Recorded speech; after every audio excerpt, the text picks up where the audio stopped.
ñu ngi leen di nuyu di leen jaajëfal yéen ñi suivre chaîne bi di Xalaat TV ñu leen di dalalaat ci seen jàngatu bés bi. tey dañuy ñëw ci benn jàngat boo xam ne yaatal lay doon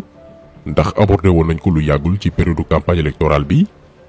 muy benn loi bu nguuru Macky Sall votelu en procédure d'urgence maanaam ci lu kenn yëgul bésu vendredi 3 juin 2022 ngir Sénégal tàmbali jëfandikoo lu ñuy wooye ay OGM. bi ci doon artu ci lu gàtt la woon yaataluñ ko pour sénégalais bu ci nekk xam lan moo ñu yoot ci suñu wàllu wér-gi-yaram lan mooy yoot suñu alam lan mooy yooti tam suñu nekkin ndax dafa mel ni ba tey sénégalais yi mesuré wuñu danger bi nekk ci loi bi nga xam ni tey boo demee Europe ak les États-Unis dafa am ñu créé ay mouvement samp ay kuréel di def ay campagne di organiser ay manifestation ndax lii ñuy dippee OGM mi ngi leen di faagaagal benn par benn ñu taxaw temm ngir mu dakk léegi nag la yeneen réew yi di bañ ba koy xeex moom la tubaab yi bëgg a importer Sénégal ba imposer ko Macky Sall nee naa leen voté nañu loi ba su vendredi 3 juin 2022 ñaari weer ci ginnaaw ba noppi di ñu ko nëbb cela veut dire que seeni pexe jubul tey ci danger wu loi boobee la ñuy taxaw ci nu mu gën a yaatoo ak ci at yi di ñëw naka la Sénégal di battre recordu dëkk bi ëpp doomi aadama yu feebar maanaam kenn du wér ak naka la ñu nar a ñàkkee suñu suuf yu baax yépp ndax produit yi ñuy dippee OGM.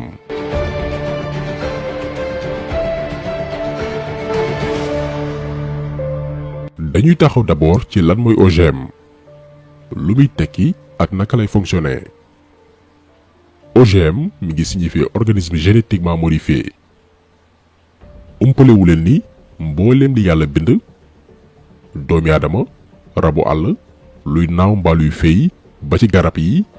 dafa am lu leen yàlla moo ñaalee maanaam jëm ji kat xar kanam gi nii lay mel fruit ak légume bi nii lay bindoo cafka bi lii lay am lii la ñuy wooye matériel génétique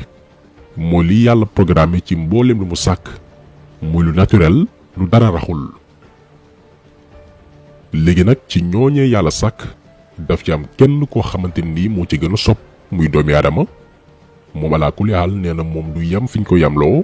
faa mu dañ kumpa léegi doomi aadama boobu noonu moo dem ba ni lii yàlla bind man faaw ma rax ci lu ci bokkul ngir gën koo mën a ñoŋal ndax jàpp na ni le monde est perfectible damay dugg laboratoire jël ci yooye yàlla bind amal ci ay modification ay coppite ci lañ jël par exemple benn xeetu jën bu ñu naan saumon jën la boo xam ni bu demee ba mat maanaam toll ci 18 mois fukki weer ak juróom-ñett du weesu 33 centimètres poids am aussi du romb 1 kilo 300 noonu la ko yàlla bindee léegi doomi aadama ci sobam fexe na ba modifier xeetu jën bi ca ba muy nekk tout tànk ba ci diiru 18 mois jën bi am taayu 61 centimètres poids am yegg ba 3 kilogrammes lu tax parce que dañoo soppi matériel génétique am ni muy màggee moo tax da ngay gis ñaari xeetu jën yi bii mooy ëpp beneen bi te moonte ñoo maase ñoom ñaar ñëpp fukki weer ak juróom-ñett la ñu am parce que bii poisson naturel la bale jën bu ñu raxlu ci bokkul la lii la ñuy wooye OGM organisme génétiquement modifié nit mooy dugg ci laboratoire gis ni lii ni ko yàlla bindee doyuma damay def samay propre manipulation ngir jox ko beneen xar kanam waaye yàlla ci màndoom dafa naan tekk di seetaan doomi aadama muy def li ko neex di ko xaar nag ca cappaandaw ga maanaam les conséquences njeexital yi pour won ko ni man lu ma def du hasard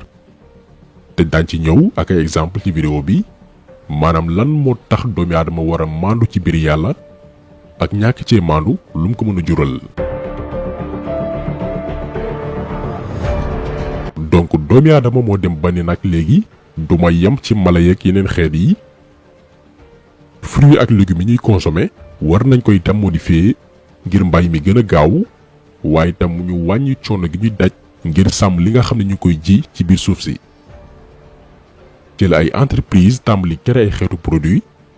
produit yoo xam ni booy bay moom ngay jëfandikoo soit ay ji lay doon wala ay xeetu engrais ngir rendement mbay bi gën a mucc ayib.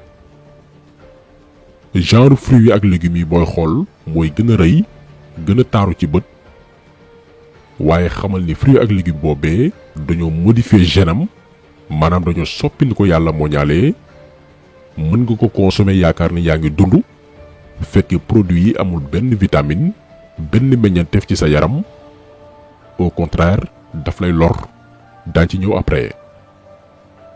alors que am na beneen fruit ak légume boo xam ne naturellement lañ ko bay mën naa tuuti bañ a frais gaaw a lax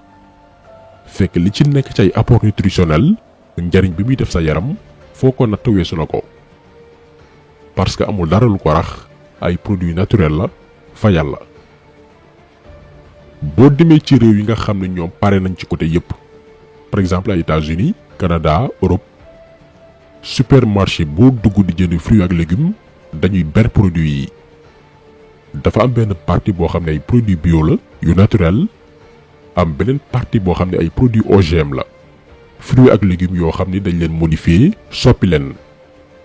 dañ koy bind mu leer naññi nga xam li ngay dugal sa biir mooy lan parce que foofu ay réew la état mooy contrôler lépp te actuellement foofu noonu consommateurs yi dañoo tàmbali boycotter produits OGM yi di def campagne ci supermarché yi pour sensibiliser bépp consommateur ci njeexital yu bon yi mu mën a def seen yaram. léegi nag entreprise yi koy produire gannaaw ba ñu xamee ni tôt ou tard seeni chiffre d'affaires dafay wàññeeku ca dëkk yooyu noonu ndax tàmbali nañoo yeewu ci lañ ne nañu dem ci ñi nga xam ne ñoom loo leen teg ñu daal di koy nangu réewu Afrique yi nga xam ne amul contrôle lu ñëw dugg état yi mënuñ sax teg ci yoon njëgu produit yi maanaam bu nañu ne du weesu prix bi suñu ministère du commerce mënul contrôler loolu noonu.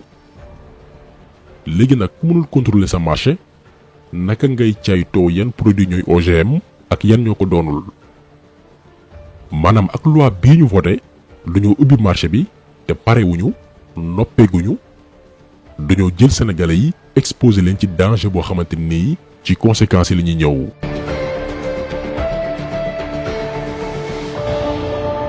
wax nañ leen sàng ni doomi aadama bés bu sobee bay dugg ci programme yàlla suñu borom danaan tekk di ko seetaan ba noppi jox ko une bonne leçon ndax yàlla du juum lu mu def am na lu ko waral. ci suñu environnement yàlla dafa def mbindeefam yi di dund sous forme de complémentarité maanaam di mottalante. lan moo tax àll bi naat parce que bu weesoo taw beeg yeneen phénomènes yi neefere yi rabu àll yi di tuur dafay am jeexital ci garab yi dafa bokk ci li tax garab yooyu di dund te même rabu àll yooyu noonu ñooy ñëwaat di ko jariñoo garab yooyu tamit di ñu may oxygène ñun doomi aadama ñuy noy air pur. nga jël suuf si daf ci am ay xeetu melentaan mbaa ay walax jaan yoo xam ne daf koy dundal ngir fruits ak légumes boo ci bay mu meññi ba ci yenn xeetu ñax yi nekk ci tool yi dafay tax suuf si bañ a bekkoor ba noppi di protéger wala yeneen garab yi. lii la ñuy wooy biodiversité maanaam ni mbindeefu yàlla yi di mottalante ci alam gi. léegi nag bu doomi aadama sobee ba tàmbali utiliser ay produits OGM ngir yàkkamtee bay lu bari di produire lu takkoo takku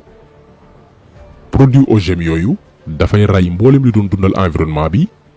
walax jaaneek yenn xeetu melentaan yi daan dundal suuf si produit OGM yi da koy rey yenn xeetu ñax yi doon protéger bërëb bi ngay bayee produit OGM yi da leen di faagaagal également ba ci yamba yi nga xamante ni dañuy naatal tool di dundal yenn plante yi produit OGM yi daf leen di rey benn par benn. moo tax OGM fuñ ko yàgg jëfandikoo suuf si dafay dem ba dee wow koŋu loo fa ji du meññi ndax la doon dundal suuf si moo fa newatul.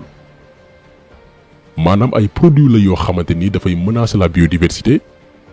nit doomi aadama mala yi ak garab yi di mottalante loolu lay éliminer. donc menace bi gën a rëy tukki ci produit OGM yi mooy yàq suñu environnement naturel. beneen danger wu produit OGM yi mooy suñu wàllu wér-gi-yaram te loolu ay études ñoo ko dëggal en 2015 la benn rapport canadien fësal ni produit OGM yi képp ku koy jëfandikoo jàppal ni feebaru cancer mi ngi la yot. ci même année boobu noonu la benn femme baykat porté plainte benn ci entreprise yi koy defar muy Monsanto ndax daf ci amee woon benn feebar buñ naan lymphome endocrinien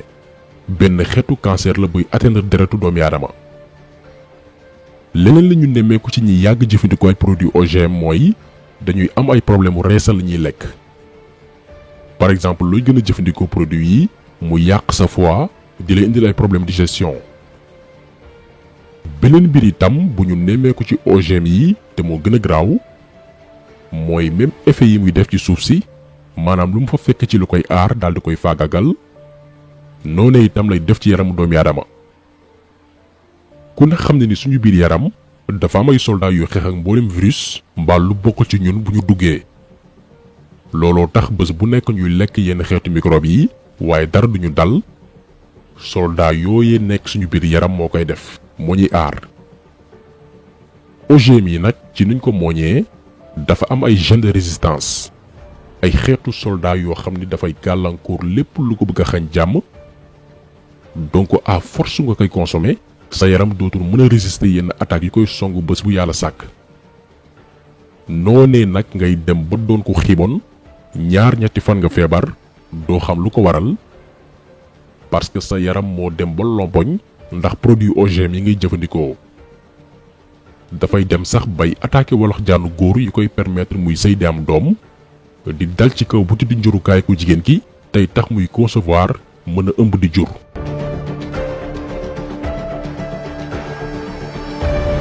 léegi nag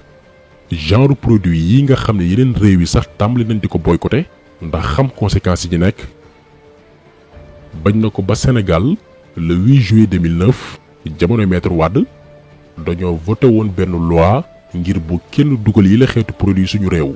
ndax xamoon nañ ne musiba naaru laay la. bésu àjjuma 3 juin 2022 Macky Sall làqut ak Abdou Karim Sall di ministre bi war a sàmm suñu environnement.